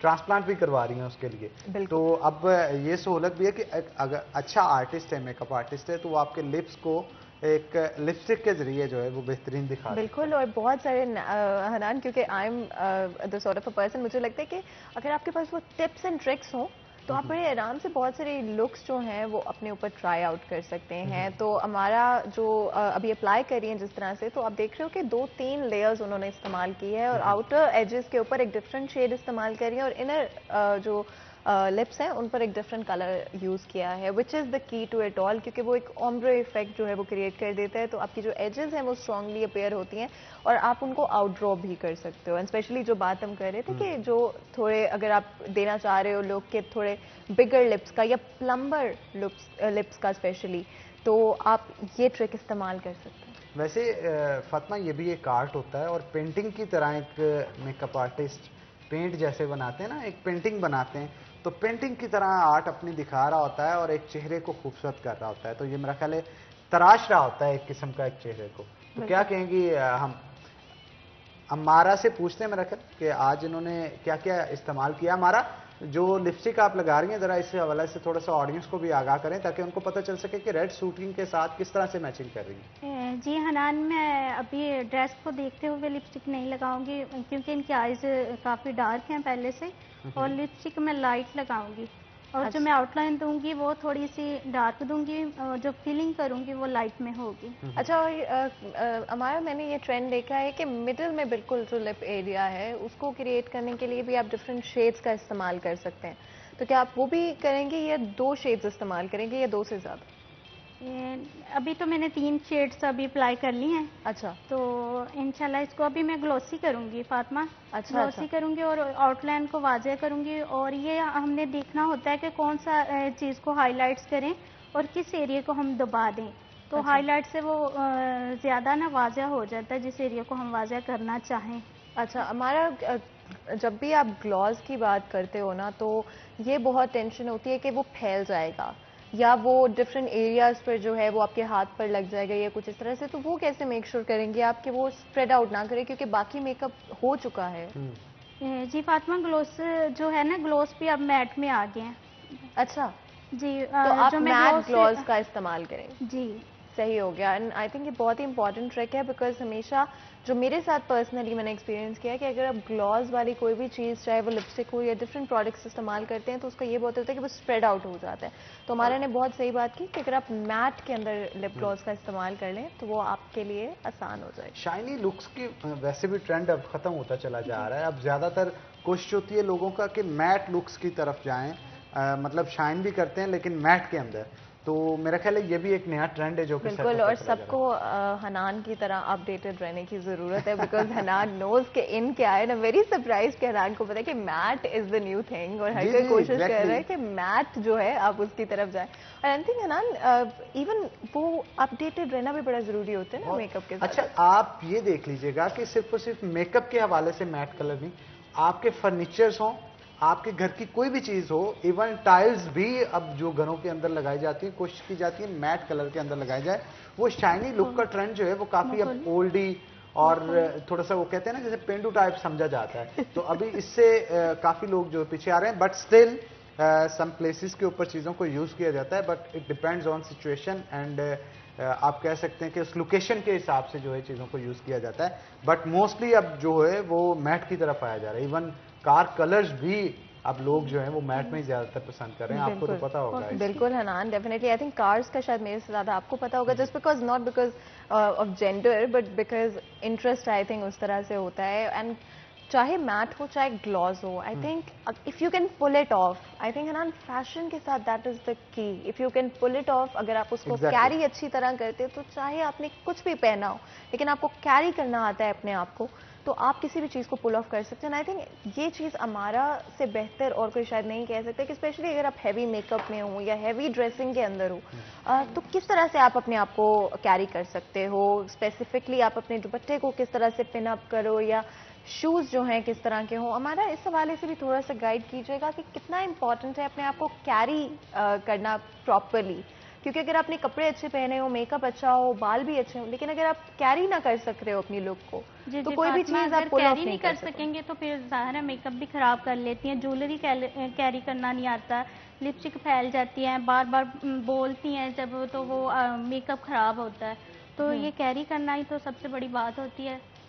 अच्छा, और ये कितना इम्पोर्टेंट है, अगर जैसे हेयर स्टाइल्स बनाते हैं, मेरी आदत है कि मैं बार बार अपने बालों को छेड़ती रहती हूँ। हमारा कितनी जो है बाल खराब कर, अगर स्प्रे के बगैर कोई स्टाइल बना है तो फिर आप छेड़ भी सकती हैं, कोई मसला नहीं। अच्छा। बाकी अगर फिक्स है स्टाइल स्प्रे से, फिर नहीं छेड़ना चाहिए। अच्छा, और हमारा क्योंकि मुझे नजर आ रहा है कि आप अभी हाईलाइटर जो है वो अप्लाई कर रही हैं, तो अगर आप ऑडियंस को हमारे थोड़ा सा बता दें कि हाइलाइटर के लिए कौन से एरियाज हैं जो कि आप फोकस कर रही हैं मॉडल पर। जी हाइलाइट्स मैं नोज पे कर रही हूँ, और अच्छा। यहाँ चेक्स पे कर रही हूँ, नोज पे करूँगी। आप देख सकते हैं फोरहेड पे थोड़ा सा, बस। अच्छा, वैसे एक और चीज़ भी होती है ना फातिमा, कि ये ज़रूरी नहीं होता कि अगर आपको खूबसूरत दिखना है तो आप हैवी ड्रेसेस का यूज़ करें। इट डिपेंड्स ऑन यू कि आप सिंपल चीज़ों के इस्तेमाल से भी खूबसूरत दिख सकते हैं। तो उसके लिए आप अपना बॉडी स्ट्रक्चर ज़रा बेहतरीन रखें, उसके लिए डाइट करें, एक्सरसाइज करें, शेप अप रखें। तो समटाइम होता है ना कि एक सिंपल शलवार कमीज में लड़की इतनी खूबसूरत लग रही होती है कि लहंगों के लहंगा पहनी भी लड़की पास खड़ी हो तो उससे भी ज्यादा खूबसूरत लग रही होती है। मैं भी यही कहना चाहूंगी आपको, कुछ आपने बहुत अच्छी बात की है। बाकी जब फैमिली में कोई शादी होती है, जैसे कि हमारे कस्टमर आते हैं, तो वो मुझे कहते हैं आके मेरी भाभी से मुझे अच्छा तैयार कीजिएगा, मेरी नंद से ज़्यादा अच्छा हमें तैयार कीजिएगा। ये कंपटीशन होता है जब फैमिली में शादी होती है, फिर वो इस सिलसिले में हैवी लुक मांगती हैं। तो हर एक का ख्वाहिश होती है शादियों के ऊपर जब जाते हैं फैमिलीज के अंदर हो, तो मेरे ख्याल फातिमा दौड़ लगी होती है इस चीज़ की, यार हम शादी के अंदर थोड़ा डिफरेंट लुक दें, बाकियों से जरा खूबसूरत लगे। बिल्कुल हनान, हर कोई of course I think everybody wants to look their best, everybody wants कि उन्होंने जो भी पहना है वो दूसरों से बेहतर लगे, बिकॉज आई थिंक हम सब थोड़े कंपेटिटिव होते हैं इस मामले में, और शादी की पिक्चर्स भी तो हनान बहुत ज़रूरी होती हैं, एंड आई थिंक वो मेमोरीज होती हैं जो कि आपको दे लास्ट यू फॉर एवर, और जितना ही उनसे इमोशनल अटैचमेंट होती है उतनी ही इस चीज़ की भी सबको फिक्र होती है कि भाई हम 10 साल बाद इस तस्वीर को देखेंगे तो कहीं ये ना हमें हो कि भाई हम अच्छे नहीं लग रहे थे। इसीलिए आई थिंक एवरीबडी ट्राइज कि वो अपनी बेस्ट लुक को जो है पुट फॉरवर्ड करें, एंड आपने बड़ी सही बात की है, सिंप्लिसिटी इज़ द की। जितना आप अपने आप को देखते हुए, अपनी जो पसंद नापसंद को देखते हुए आप ड्रेस करेंगे उतना अच्छा आप लगेंगे। तो जी यहाँ पर एक छोटा सा ब्रेक ले लेते हैं और ब्रेक के बाद हम वापस आएंगे। आपने कहीं नहीं जाना है, विल बी राइट बैक।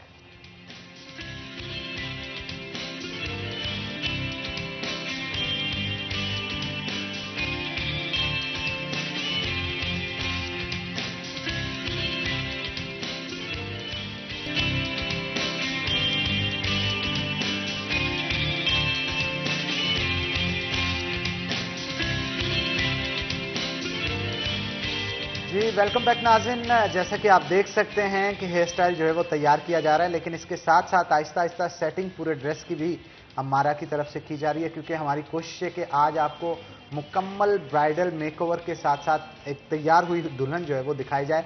अब ये दिखाने का मकसद ये है कि बहुत सारी ख़वातीन जो कि घर पे भी तैयार हो सकती हैं, जो कि मेकअप की एक्सपर्ट होती हैं, लेकिन उन्हें सहारा चाहिए होता है कि कोई थोड़ा बहुत उनका साथ दे दे और वो घर पे भी तैयार हो सकती हैं। तो हमारी कोशिश होती है कि आपको मेकअप करना जो है वो जो क्लासेस पैसे दे के आप बाहर से सीखते हैं, हम फ्री ऑफ कॉस्ट यहाँ पे आपको वो क्लासेस दिखा रहे हैं। तो मेरा ख्याल है एक अच्छी आज ब्राइडल जो है वो तैयार की जा रही है हमारा की तरफ। बिल्कुल Hanan, and I love the overall look, makeup हो या चाहे हम आई मेकअप की बात करें, लिप्स की बात करें, आई थिंक ये टिप्स एंड हैक्स बड़े ज़रूरी होते हैं, बिकॉज तैयार तो सबको वंस इन अ वाइल, अगर आप चाहे नहीं पसंद करते डेली मेकअप करना, but once in a while अगर कहीं जाने के लिए होना भी पड़ता है, तो आई थिंक प्रॉब्लम ये होता है कि आपको हैक्स नहीं पता होते, आपको टिप्स नहीं पता होती है, जिसकी वजह से मेकअप या तो लेंथी हो जाता है या आपका लास्ट मिनट पे इवन कई दफ़ा ऐसे हो जाता है ना कि ख़राब तक हो जाता है आपसे। तो आई थिंक इसी वजह से इट्स सो इम्पॉर्टेंट कि आपको वो हैक्स पता हो, एंड आई थिंक अमारा इज़ द एक्सपर्ट, जिसकी वजह से उन्होंने आई कांट बिलीव कि इतने कम टाइम के अंदर उन्होंने सारी जो लुक है उसको कंप्लीट कर दी है। ब्राइडल मेकअप को कम अज़ कम, मतलब जैसे कि हनान आप शुरू में कह रहे थे कि सुबह जो है दुल्हनें चली जाती होती हैं पार्लर और पूरा दिन उनको लग जाता होता है, तो with in a matter of just 40 minutes या 30 मिनट्स के अंदर हमारा ने ये पूरी लुक कंप्लीट की है, जो कि काफ़ी यू नो इम्पॉर्टेंट चीज़ है। एंड आई थिंक इससे चाहे आप घर रहकर मेकअप करना चाहते हो अपनी शादी के लिए, क्योंकि आई नो कि बहुत सारे लोग सिंप्लिसिटी पसंद करते हैं, या फिर आप सैलून्स जाना चाहते हो, ये हैक्स आपको हेल्प आउट करेंगे। और हमारा मैं ये भी चाहूँगी अगर हम थोड़ा सा इस सवाल से बात कर सकें कि किस तरह से मेकअप को सेट किस तरह करें, क्योंकि मेकअप आप कर तो लेते हो, अच्छा भी लग रहा होता है, घंटे 2 घंटे के बाद जो है वो वॉश आउट होना शुरू हो जाते हैं, तो इसको सेट किस तरह से किया जा सकता है? जी फातिमा, ऑयली स्किन पे स्किप होती है बेस, बाकी ये है कि फिक्सर स्प्रे के साथ सेट कर लेते हैं, फिक्स कर लेते हैं। अच्छा, और ये जो पाउडर इस्तेमाल किया जाता है जिसको आप फेस पाउडर बोल देते हैं, क्या उससे भी हेल्प होती है? जी जी, उससे बेस काफ़ी लॉन्ग टाइम चलती है, स्टे कर जाती है। अच्छा, वैसे मेरा ये मानना है फातिमा कि आपका हेयर स्टाइल आपकी 70% लुक को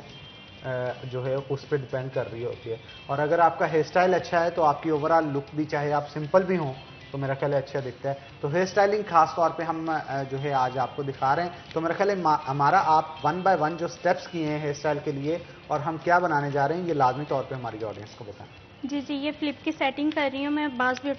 काफ़ी ब्यूटिशियन ये ऐसे ही करती हैं कि बालों को उठाया, वो काफ़ी देर टाइम लगाती है, ऐसे कर लिया वैसे कर लिया, सेटिंग कर ली, हाइट नहीं देना आती उनको, तो फिर ज़रूरी नहीं हम बैककॉम एरिया पे बैक कॉम करें, हम फ्लिप के अंदर किसी भी बाल को लेके उसको बैक कॉमिंग करके उसको हाइट दे सकते हैं। बिल्कुल, और क्योंकि हाइट ज़रूरी भी होती है, क्योंकि ये एक वॉल्यूम लुक भी आपको देती है, और बिल्कुल अमारा ने सही कहा कि रादर देन कि आप पीछे की तरफ जो है आप उसको बैक कॉम करें, अगर आप फ्रंट पे बैक कॉम करें या फ्लिक को एक सर्टेन तरह से कर लें तो आई थिंक वो भी बड़े मज़ेदार सी लुक बन जाती है।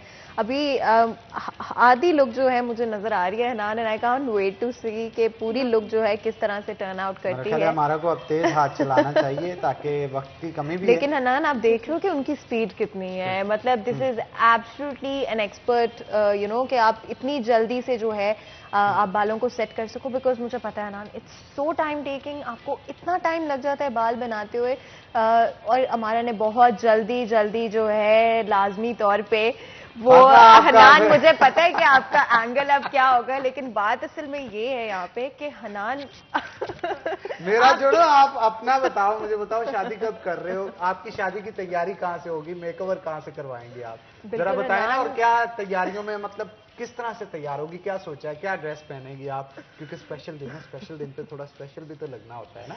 बिल्कुल हनान, इंशाल्लाह जब टाइम आएगा तो ज़रूर मैं इस हवाले से सोचूंगी भी। और अगर ओवरऑल बात की जाए, आई थिंक मेरी अपनी ख्वाहिश होगी कि चीज़ें मैं थोड़ी सिंपल रखूं, जस्ट बहुत अच्छी बात है, बिकॉज मुझे लगता है जिस तरह से हम पहले भी बात कर रहे थे कि बजाय आप ज़्यादा पैसे कपड़ों पर लगाओ या किसी ऐसी चीज़ पर लगाओ, आई थिंक मेरी पर्सनली ख्वाहिश रही होगी कि मैं किसी गरीबों के अंदर अगर कोई चीज़ बांट सकती हूँ, चाहे कोई भी चीज़ हो, चाहे वो कपड़े हों, चाहे वो खाना हो, क्योंकि मैं इवन अगर किसी के साथ बैठ के आरफ भाई भी हमारे प्रोड्यूसर हैं, वो सुन रहे होंगे ऐसी बातें करके ना, ये अल्लाह ताला को राजी कर रही है कि अच्छा हस्बैंड से मिले, लेकिन हमारी दुआ है, आमीन आमीन इंशाल्लाह। मतलब हमारी मुझे एक दुआ बात है, बताओ, हमारी दुआ है जनाब आपके लिए, अल्लाह ताला आपको अच्छे हस्बैंड से नवाजे। लेकिन इसके साथ साथ जो तैयारी होती है ना, जो बंदे के दिन में एक थीम सेट होता है कि यार, क्योंकि आजकल आपने देखा होगा कि मसाजिद के अंदर जाके शूट्स हो रहे होते हैं, वहाँ पे निकाह की सिंपल सेरेमनी रखी जाती है और उस सेरेमनी का शूट किया जाता है, फिर थीम शूट भी किया जाता है पार्क्स में जाके, मुख्तलिफ जगहों में जाके।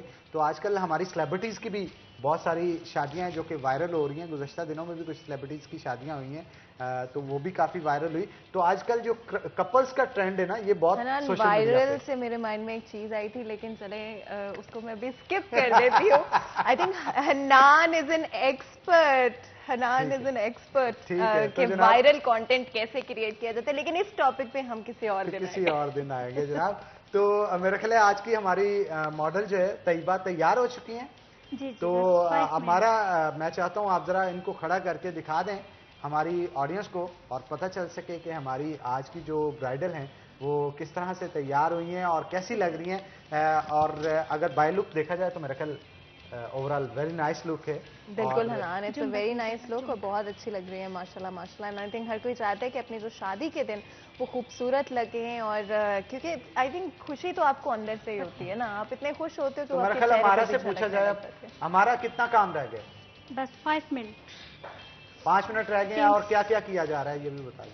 अभी सेटिंग बस करूंगी मैं, ये एक तरफ से हो गई है, दूसरी तरफ से झुंबर फिक्स करना, उसको हाइट दे रही हूँ मैं। ठीक है, तो जनाब हाइट दी जाएगी, तो कितनी देर में, 2 से 3 मिनट में तैयार हो जाएगा? जी सर।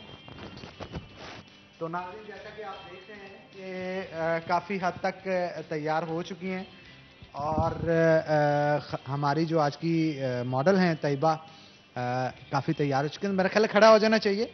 देखते हैं तैयबा जो हैं उनके ड्रेस के ऊपर कुछ कमेंट्स करते हैं। क्या कहेंगी फातिमा आप? बिल्कुल Hanan, I am so excited to see कि ये लोग किस तरह से टर्न आउट करते हैं, बिकॉज हर कोई चाहता है कि अपने शादी वाले दिन वो अच्छे लगें, खूबसूरत लगें। और फंक्शंस जो हैं, आई थिंक हमारे यहाँ तो वही रवाज है इस तरह का है ना कि बहुत सारे मल्टीपल फंक्शंस होस्ट किए जाते हैं। हर फंक्शन की एक अपनी लुक होती है, एक अपनी पसंद होती है हर इंसान की, और बहुत ही यूनिक लुक जो है हमारा ने क्रिएट किया। किसी को भी बुलाया जाए, क्योंकि एक हेयर स्टाइल नहीं, कुछ और भी हेयर स्टाइल्स हैं जो कि हम दिखाएंगे, क्योंकि यहाँ पे आज मैं अपनी ऑडियंस को दिखाना चाहता हूँ। ये तो हेयर स्टाइल था जो कि हमने तैयार करके यहाँ पे दिखाया। कुछ और भी मॉडल्स हमारे पास मौजूद हैं जिनके हेयर स्टाइल जो है वो तैयार किए गए थे, तो उनके खास तौर पे हेयर स्टाइल जो हैं हम आपको दिखाएंगे। तो मेरा ख्याल है आप भी आ जाएं, आपका हेयर स्टाइल भी हम जो है खास तौर पे दिखाएंगे। लेकिन उसके साथ साथ मैं लाजमी तौर पे यहाँ पे बताता चलूँ, आप देख सकते हैं कि ओवरऑल लुक जो है वो बहुत मैटर करती है। तो ओवरऑल लुक को सजाने के लिए हमारा की तरफ से खास तौर पे आज बड़ी मेहनत की गई है। तो मेरा ख्याल है आप इधर आ जाएं, और आप बैक साइड से इनका हेयर स्टाइल देख सकती हैं। ये भी हमारा की तरफ से तैयार किया गया है। हमारा मेरा ख्याल है इनके हेयर स्टाइल्स को भी जो है वो आप लाजमी तौर पे बताएं कि किस तरह से तैयार किया है इनके हेयर स्टाइल्स के हवाले से भी, क्योंकि मेरा ख्याल है ये वेस्टर्न लुक है जो कि दी गई है। हनान, और डिफरेंट तरह के हेयर स्टाइल्स आजकल बहुत चल रहे हैं, तो I think everybody wants that unique look. और जिस तरह से आप देख सकते हैं कि बालों को कर्ल भी किया हुआ है, लेकिन साथ ही इस तरह से बैंड भी इस्तेमाल किया, और बड़े ही नफीस तरीके से हमारा ने फ्लावर्स का भी इस्तेमाल किया। हमारा क्या आप कहेंगे कि आजकल ट्रेंड ज़्यादा चल रहा है फ्लावर्स जो है ऐड करने का, स्पेशली ब्राइडल लुक्स के अंदर, या अगर आप स्पेशली शादी अटेंड कर रहे हैं किसी? जी जी, जैसे कि अभी काशी स्टाइलिंग हर इंसान की विश बन चुकी है, हर बंदी की विश है कि काशी स्टाइलिंग हमें कर दें। ये काशी लड़ी आई है जिससे हम बहुत सारी स्टाइलिंग इससे कर सकते हैं। अभी आप देख सकते हैं ब्राइडल पे भी मैंने यूज़ किया और इनकी स्टाइलिंग पे भी यूज़ है और बहुत सारे हम स्टाइलिंग उससे कर सकते हैं। अच्छा जी, ये एक और हैक जो है हमारा ने बता दिया है कि बजाय कि आप अगर आप वॉल्यूम देना चाह रहे हैं अपने बालों को तो आप एक्सटेंशंस भी इस्तेमाल कर सकते हैं। और बहुत सारे लोग हैं ना जिनके स्पेशली थिन बाल हैं वो ये चीज़ करते भी हैं। आई थिंक ये बहुत अच्छी टिप है क्योंकि भाई मेरे अपने बाल बहुत थिन हो गए Hanan over time and I think ये आपको हैक मिल जाता है एक और कि आप बजाय के अपने बालों को कोशिश करते रहें करने की, आप एक्सटेंशंस खरीद लें और उससे आपको फायदा हो जाएगा। फिर चाहे आपके छोटे बाल हों चाहे लंबे बाल हो, क्योंकि आजकल हर तरह का ट्रेंड जो है वो और चल रहा है। फातिमा मैं अपनी स्टाइलिंग भी आपको दिखाना चाहूंगी और मेरे जी अगर लाजमी आप आए जनाब। आपकी स्टाइलिंग नहीं दिखानी तो किसकी दिखानी? तो मैं कैमरामैन से दरख्वास्त करूंगा मैडम अम्मारा की स्टाइलिंग भी दिखाई जाए। मैडम जरा घूमें और इसके साथ साथ हमें जरा ब्रीफ भी कीजिएगा कि ये स्टाइलिंग की किस तरह से आपने। जी हनान, मैं यही बताना चाह रही थी, मेरे खुद के बाल शोल्डर तक हैं, इसमें डबल एक्सटेंशन यूज़ की है और बहुत अच्छी स्टाइलिंग हम कर सकते हैं। और बिल्कुल ये आप ठीक homemade कह रहे हैं। तो मेरा ख्याल है आज के शो में आपने देखा कि किस तरह से हमने एक मुकम्मल ब्राइडल ओवरलुक जो है वो अपनी ऑडियंस के लिए दिखाए। तो बहुत शुक्रिया अम्मारा आपका, तैयबा आपका और बाकी मॉडल्स का जो आज के शो के अंदर आई और उन्होंने खास तौर पे हमारी ऑडियंस के लिए किए। तो मेरा ख्याल है इसी के साथ आज के प्रोग्राम से नाज़रीन अपने मेज़बान हन्नान बुखारी और फातिमा नासिर को इजाजत दें। अपना बहुत बहुत ख्याल रखें। हम मिलेंगे आपसे अगली। तब तक के लिए अल्लाह हाफिज।